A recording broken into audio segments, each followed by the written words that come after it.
warum tut es für die Nose? Warum? Ja, warum? Weil Gib mir ihre Karte. eine... Nein, ich sag's nicht. Dick wird diese Bibel. Weil eine starke...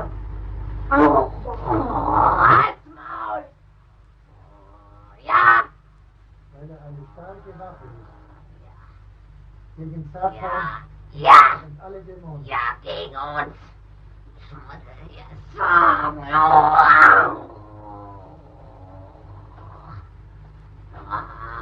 Der Rosenkreuz ist eine gewaltige Macht gegen Ja! Satan und alle Dämonen. Aber das glauben nicht viele. Die halten es hier nur volles Weibezeug. Zum Glück. Wer ist da schuld daran? Ihr. Ja. Ja. Aber vorwärts geht uns nicht, dafür sage ich. Substitutius moralis hic. Bald muss ich raus. Ich will dir mit horam exitus tun. Nein. Ich mehr als Dämonen. Die Schutzengel stehen uns zur Seite. Gegen euch. Gegen euch feindliche Mächte. Ja, das stimmt. Die Schutzengel sind unsere großen Helfer. Helfer gegen Satan und seinen Anhang. Die Schutzengel sind unsere großen Helfer gegen Satan und alle feindlichen Mächte. Und die Schutzengel schützen uns. Und die sind hier. Und sind heute hier. Aber du musst gestehen, wenn die nicht hier wären, hättest du uns schon viel mehr geschadet. Aber sie halten dich zurück.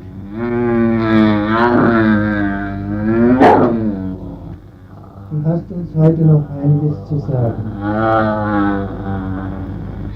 Ist heute dein Kollege dran? Ist heute der Judas nicht dran? Ist der heute schweigsam? Ja. Und der Kain hat uns auch nichts zu sagen. Nein. Und der Nero? Der weiß nicht, die dumme Sau. Und der Hitler? Der auch nicht, der kann bloß das Maul aufreißen. Aber heute reißt das nicht auf. Er meldet sich nicht heute. Ist heute nicht da. Heute nicht zu sprechen. Sag mal, wie haltet ihr es denn mit den armen Seelen? Mit den armen Seelen kommt ihr zu denen auch. Nee. Könnt ihr die auch belästigen? Könnt ihr die auch belästigen? Nee. Können die uns aber helfen? Ja. Die helfen uns auch gerne, nicht? Ja. Weil die helfen uns gerne, weil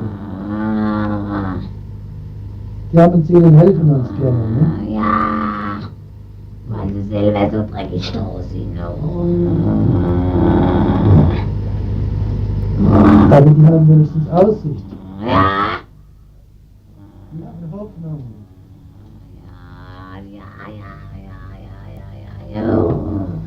Die haben große Hoffnung.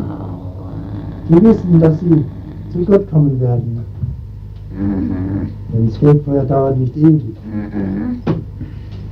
Und wenn sie so bis zum jüngsten Tag drin rauskommen, dann sie doch.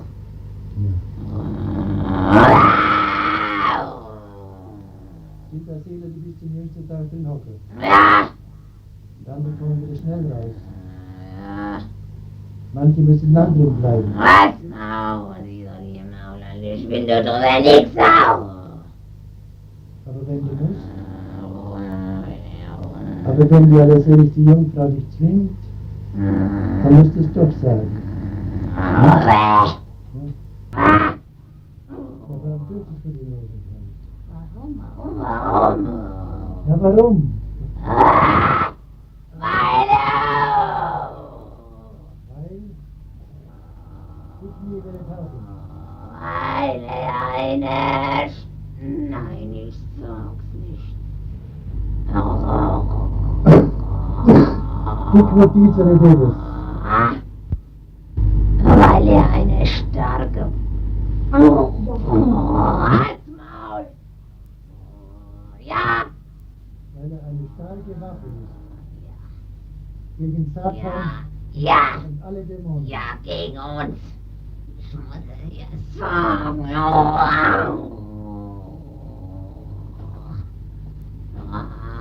Der Rosenkranz eine gewaltige Macht gegen Ja!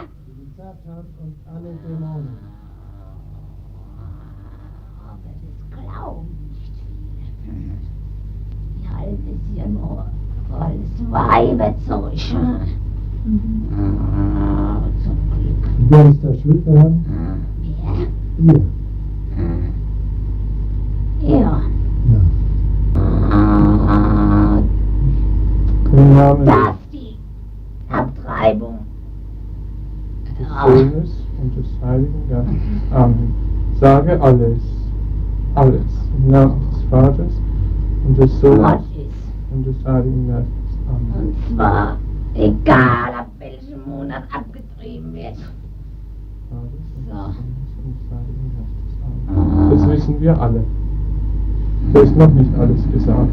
Du musst jetzt alles sagen. Und zwar, dass die Dinge, die Embryos, nicht zur Anschauung Gottes gelangen. So. Sage die Wahrheit. Ja! Weil sie nicht getauft sind. Vater der Lüge, sage die Wahrheit. Im Namen des Vaters und des Sohnes und des Heiligen Geistes. Amen. Nicht zur Anschauung Gottes weißt Ja, Sind aber das glücklich. glaubt doch niemand. Wir können den nicht sehen. Halt dein Maul! Sage die ganze Wahrheit, sage noch mehr. Im Namen des Vaters und des Sohnes und des Heiligen Geistes. Amen. So langt's noch nicht, an, ne? Nein, im Namen des Vaters und des Sohnes und des Heiligen Geistes. Amen. Sage die ganze Wahrheit. Ich bin der Vater der Lüge und Wahrheit sage ich nicht. Alles zu sagen, was du zu sagen hast. Im Namen Ja, Jesu und und die im Leute Namen... sollen zur Beichte gehen. Und zwar... Im Namen Jesu und Mutter Maria befehle ich dir. Nein! Die allerseligste Jungfrau. Und Warum weil du uns so viel klaut? weil sie so viel Seelen rettet. Aber Ja. Wir lieben sie. Wir nicht. Die katholische Lehre muss unverfälscht. Die ganze Wahrheit zu sagen. Im Namen des Vaters und des Sohnes und des Heiligen Geistes. Amen. Ja, die muss unverfälscht verkündet werden. Welche vor allem? Die Lehre über die Eucharistie. Jawohl, sie Drecksausi. Ich lebe die allerseligste Jungfrau. Die unbefleckte Pfanne. Ja! Ist da sonst noch etwas zu sagen? Umgedrehter Altar, du. Vater der Lüge, sage die volle Wahrheit. Das ist von den anderen Partei. Und des Sohnes und des Heiligen Geistes. Amen. Das ist bitte von Gerät, Alter. Das ist bitte von Gerät, Alter. Ja, der ist von den anderen, oh, den haben die Katholiken so blöd, wie sie sind, von denen abgeguckt. Oh, dabei haben sie selber die wahre Lehre. Oh, die sind ja so. Oh. Meinst du, die Protestanten? Ja, ja. Sage die volle Wahrheit. Da haben sie die wahre Lehre und laufen einen noch. Und des Sohnes. Wie eine Hure. So, im Auftrag von der. Oh, hoffentlich schmeckt das euch. Nein! Dass die katholische Lehre unverfälscht wiedergegeben werden muss. Und dass man nichts übernehmen soll, was der Ja. katholischen Lehre Ja, schadet. ja, und dass sich die Katholiken und vor allem die Oben wie eine Hure benehmen.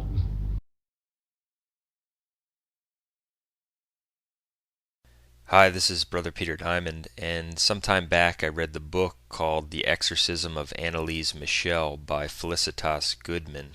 And as the video clips to which we've linked show, this was the case of a young woman who was extremely possessed, about as possessed as someone could seemingly be. And it's a very interesting case because on the one hand, it's extremely sad, but on the other, it's also quite revealing in a certain number of ways.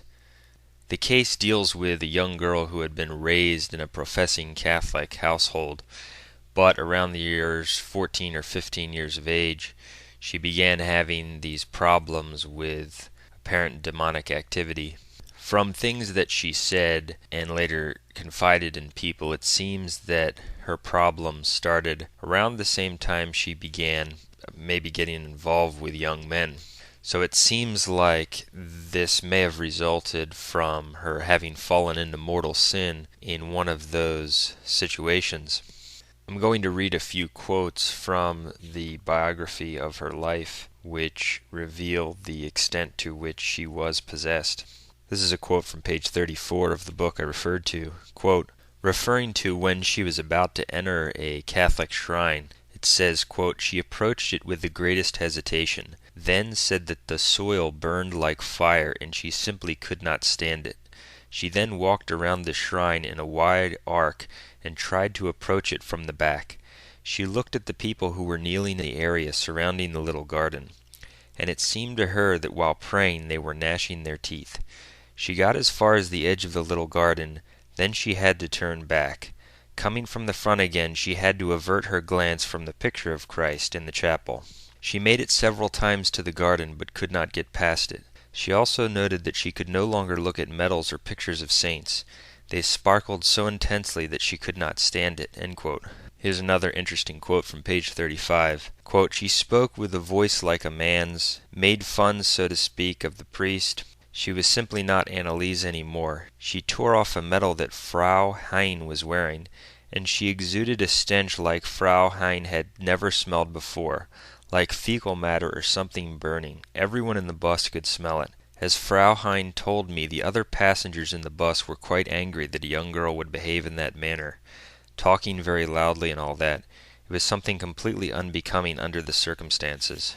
Here are some other quotes about what happened to her as the evidence of her demonic possession began to pile up. This is from page 71. Quote, Anneliese seemed to develop a peculiar aversion to all sacred objects. She removed a picture of Christ from the wall. In Maria Klug's room she threw her rosary into the corner during a prayer session of the little group. During a conversation her face contracted into a real hideous grimacing countenance that I cannot describe in detail. Her body became completely stiff. It took half an hour before the cramp disappeared.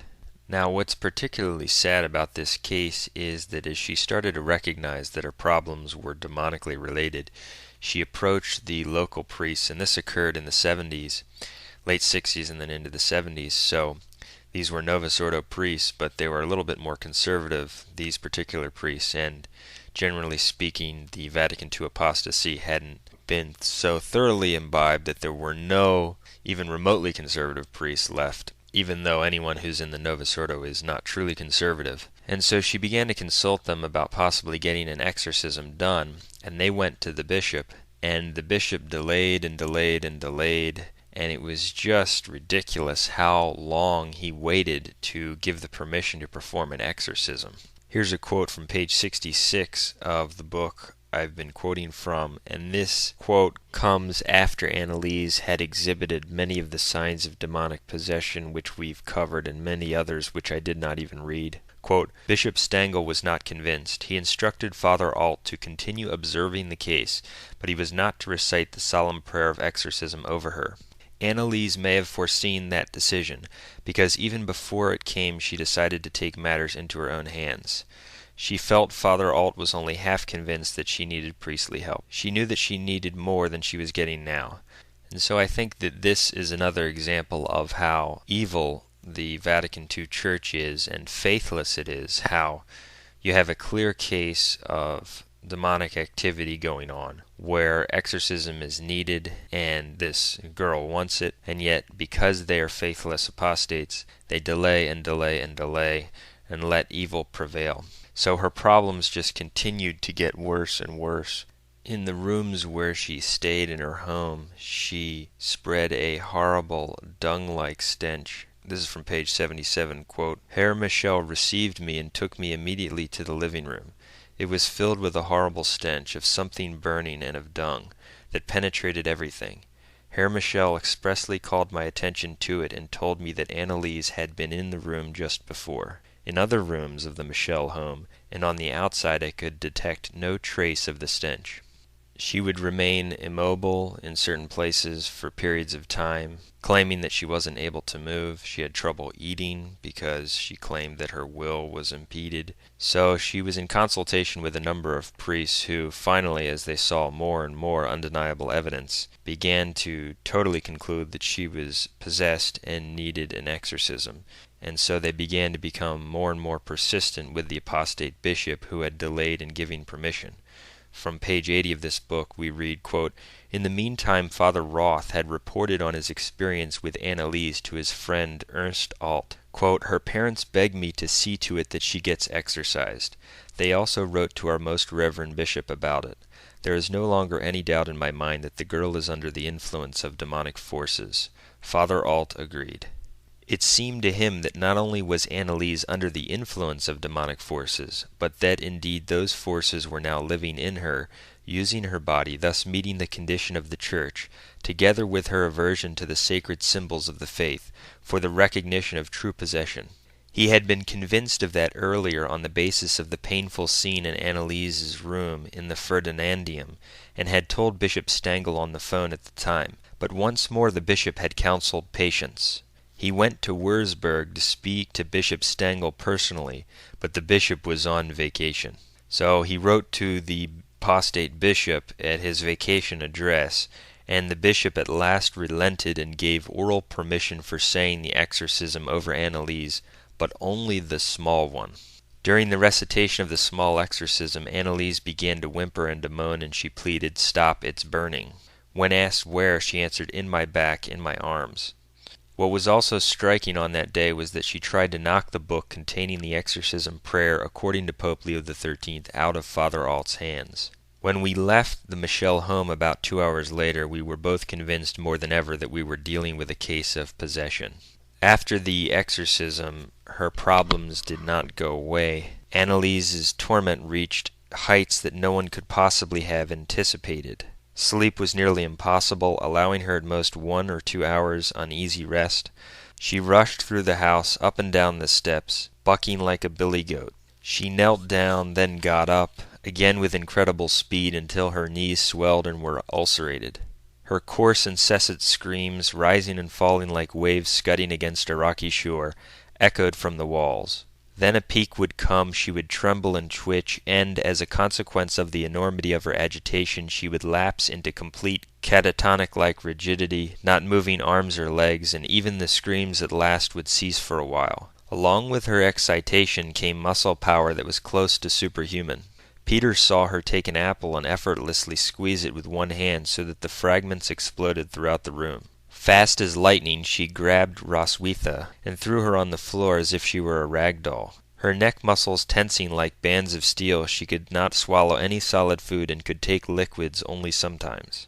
She stuffed flies and spiders into her mouth, tried to chew on coal, urinated on the kitchen floor and licked it up, and chewed on panties soaked with urine. Love became hate, her family learned to duck her vicious blows. Now I'm quoting this in detail in order to illustrate 2 points. Number one, that it's hard to imagine almost anything worse which could befall an individual. Becoming possessed, and possessed to this point, where not only are demons inside a person, but are not allowing a person to do what that person wants to do and forcing it to do other things. And the second point is that the devil is in existence, that he's out there trying to drag souls into hell, to get people into mortal sin and into his kingdom, whereby they become vulnerable to things like demonic possession, demonic influence, and ultimately being the property of the devil, so that if that person dies in the state of mortal sin, that person will be with the devil in hell for all eternity.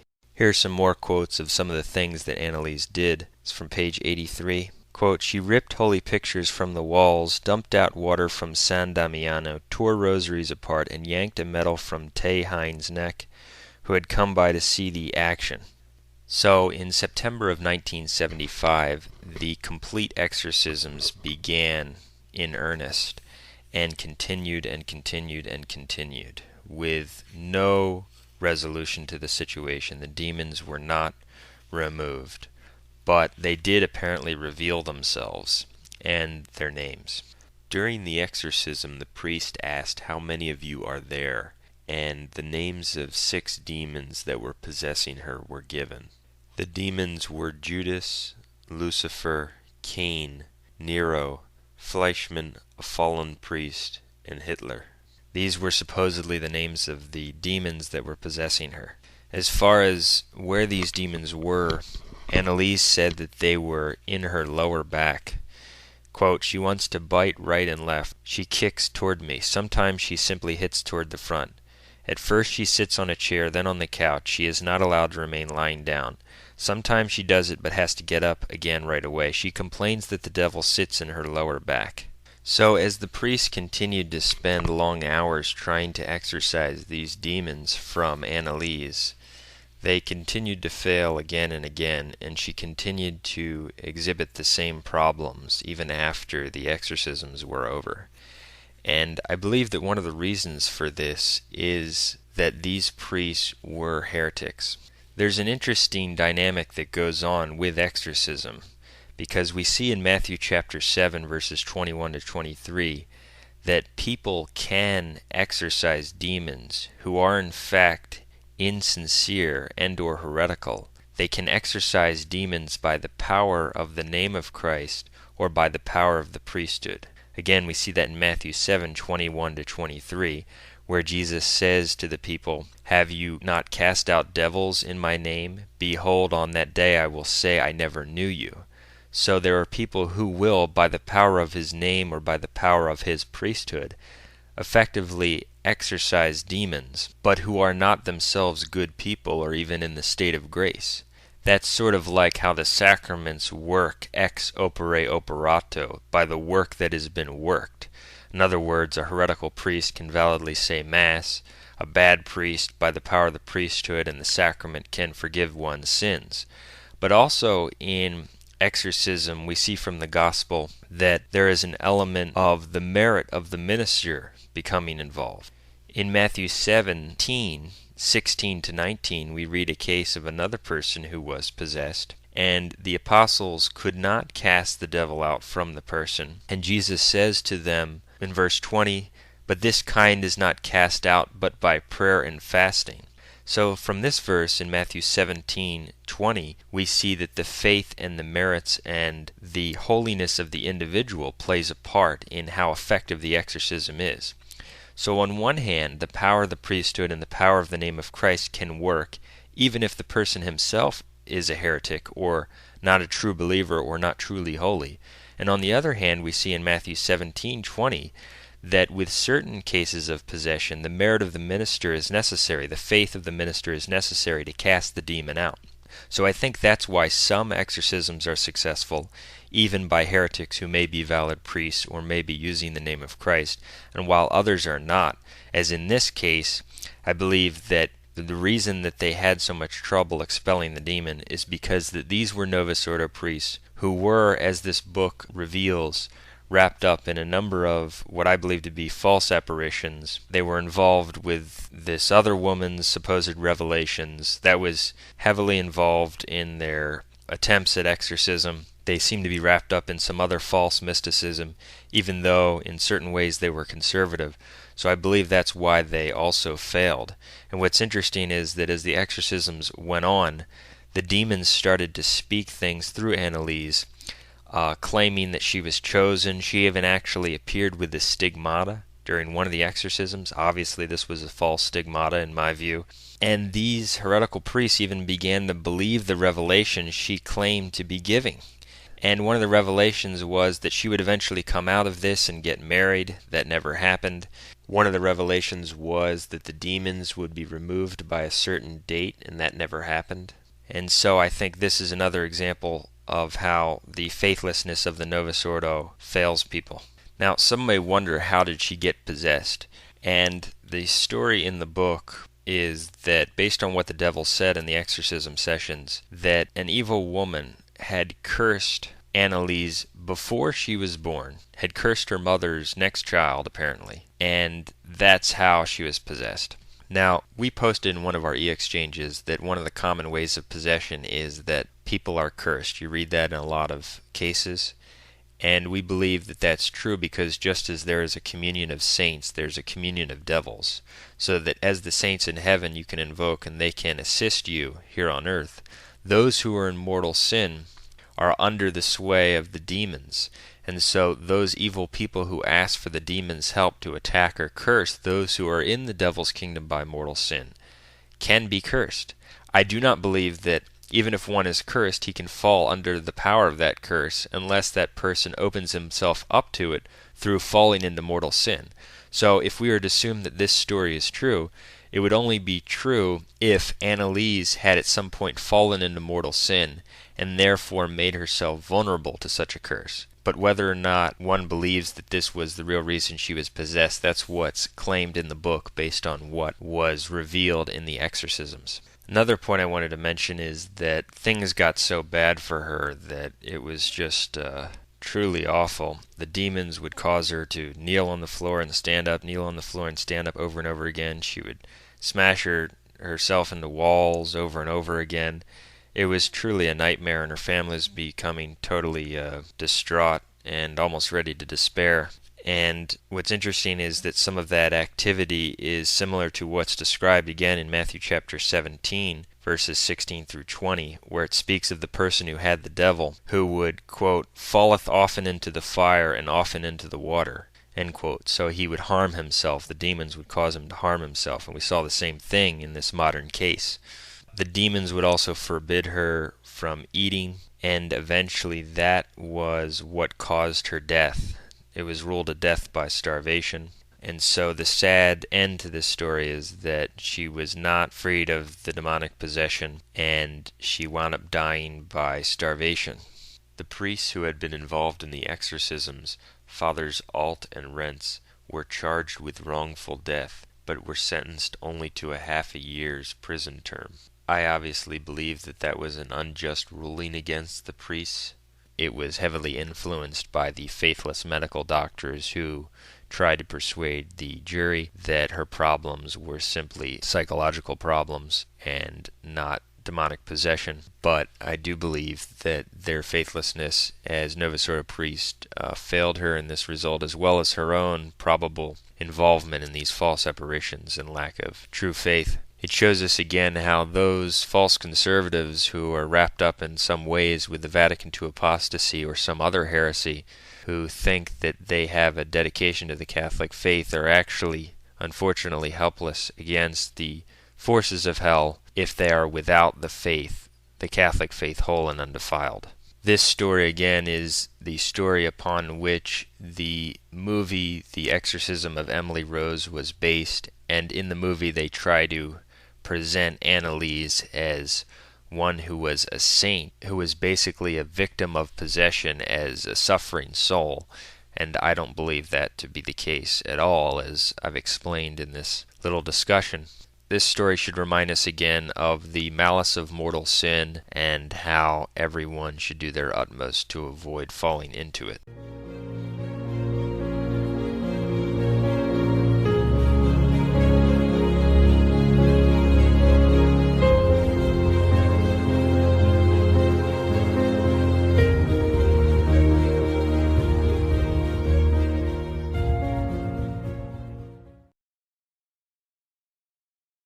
Ja, ich will auch für die anderen leiden, damit die nicht in die Hölle kommen und so.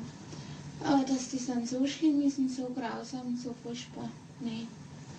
Das denkt man leiden, das ist so leichte Sache, aber wenn es dann wirklich schlimm wird, da will man überhaupt nicht mehr. Jägerkletze. Nein, Nein, Jägerkletze. Und dann machen wir Jägerkletze. Oh, so der will auch nicht. Oh, ich geh auch nicht. Oh. sind wir schon 3. Wie. Was ist so der Schwein?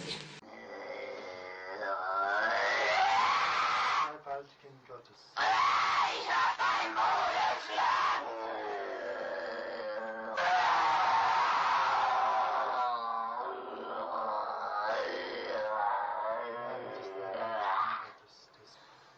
Namen des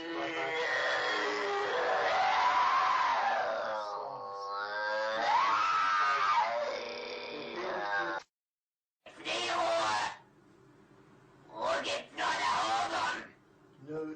Ruhe gibt's nur dort, wo die Liebe ist. Ja, bei uns gibt's nur Nur Hass. Ja, Und wo nur Hass ist, da gibt's keine Ruhe. nein. Und für uns gibt's nie Ruhe. Nie. Weil In der Ewigkeit.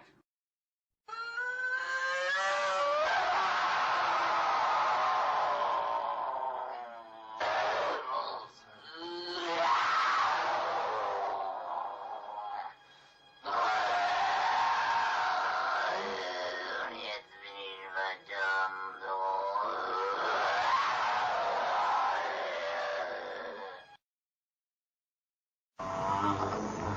Die müssen in eigenen Seminaren ausgebildet werden, die dürfen nicht auf die anderen Universitäten. Kapiert? Klar. Ist da sonst noch etwas zu sagen? Oh, weil das, weil. Weil der Teufel größere Macht.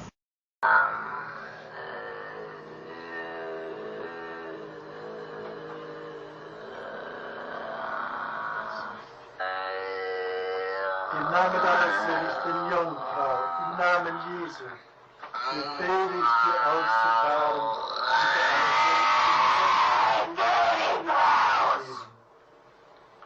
Im Namen des dreifaltigen Gottes, des Vaters, im Namen des dreifaltigen Geistes, befehle ich dir auszufahren und nicht.